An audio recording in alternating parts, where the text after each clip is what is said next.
থিসিয়াসের জাহাজ ডিলেমা একটি প্রাচীন দার্শনিক সমস্যা যা আজ পর্যন্ত সমাধান হয়নি। থিসিয়াস ছিলেন একজন গ্রিক রাজা যিনি শত্রুদের বিরুদ্ধে যুদ্ধে জয়লাভ করে যখন ফিরে আসেন তখন শহরের মানুষ তার বিজয় উদযাপন করে এবং তার ঐতিহাসিক যুদ্ধ জাহাজটি সংরক্ষণ করার সিদ্ধান্ত নেয়।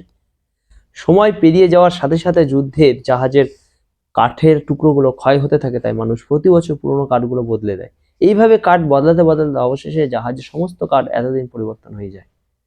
ফলে প্রশ্ন ওঠে, জাহাজটি কি এখনো থিসিয়াসের সে জাহাজ রয়েছে যেটি তিনি যুদ্ধজয়ে ব্যবহার করেছিলেন? এটি কি তার আসল ঐতিহ্য ধরে রেখেছে? যদি উত্তর হ্যাঁ হয় তাহলে কিভাবে সম্ভব যখন মূল কাঠগুলো জাহাজে আর নেই? আর যদি উত্তর না হয় তাহলে কোন পর্যায়ে জাহাজটি তার পরিচয় হারিয়েছে? প্রথম কাঠের পরিবর্তনের পর নাকি একেবারে শেষ কাঠের পর? এই প্রশ্নটি আরও একটি বড় দার্শনিক প্রশ্নের জন্ম দেয়। একটি বস্তু কি তার আসল পরিচয় ধরে রাখতে পারে যদি তা বাহ্যিকভাবে সম্পূর্ণ বদলে যায়? আবার ধরা যাক কেউ পুরনো কাঠের টুকরোগুলো সংগ্রহ করে একটি নতুন জাহাজ তৈরি করেছে, তাহলে সেই নতুন নির্মিত এই জাহাজটিকে কি থিসিয়াসের জাহাজ হিসেবে অভিহিত করা যাবে? একটা সহজ উদাহরণ, ধরুন আপনি যে ফুটবল দলটিকে পছন্দ করেন সেখানে প্রতিদিন এক একজন খেলোয়াড় বিক্রি হয়ে নতুন খেলোয়াড় আসে। একদিন আপনি মাঠে গিয়ে দেখতে পেলেন যে সেই দলটির শুধু নামটা রয়েছে আর বাকি সব খেলোয়াড় বদলে গেছে। এখন আপনি কি সেই দলটিকে এখনো আপনার দল হিসেবে মনে করেন?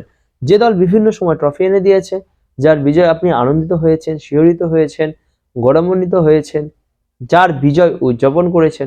যদি পুরনো খেলোয়াড়রা সবাই অন্য দলে চলে যায় এবং নতুন দলটি আপনার পুরনো দলকে পরাস্ত করে, তখন কি আপনি রোদন করবেন নাকি আগের মতো আনন্দে শিহরিত হবেন? এবার অন্য আরেকটা বিষয় নিয়ে ভাবা যাক। আপনি যে শহরটি ভালোবাসেন, যার সাথে রয়েছে আপনার বাড়ির সম্পর্ক, আপনার নিজের সম্পর্ক, যেখানে সময়ের সাথে সাথে পুরনো জায়গাগুলো পরিবর্তন হয়ে গেছে, আপনার প্রিয় গাছগুলি কাটা হয়ে গেছে, প্রিয় খেলার মাঠ উধাও হয়ে গেছে, প্রিয় পুকুরটি ভরে গেছে, এমনকি প্রিয় মানুষগুলো হারিয়ে গেছে, শুধু শহরের নামটি রয়ে গেছে। আপনি কি সেই শহরের সাথে আগের মতো সম্পর্ক অনুভব করবেন নাকি বুকের ভেতর এক অব্যক্ত হাহাকার নিয়ে দিন পার করে যাবেন? ধরা যাক আপনি একটি নির্দিষ্ট পরিচয় তৈরি করেছেন যা দিয়ে আপনি অন্যদের মাঝে পরিচিত পেয়েছেন। আপনার বিশ্বাস, নীতি, অভ্যন্তরীণ চরিত্র এবং পছন্দ অপছন্দ সেগুলো ধীরে ধীরে আপনাকে তৈরি করেছে। সময়ের সাথে সাথে সবকিছু পরিবর্তিত হয়ে গেছে।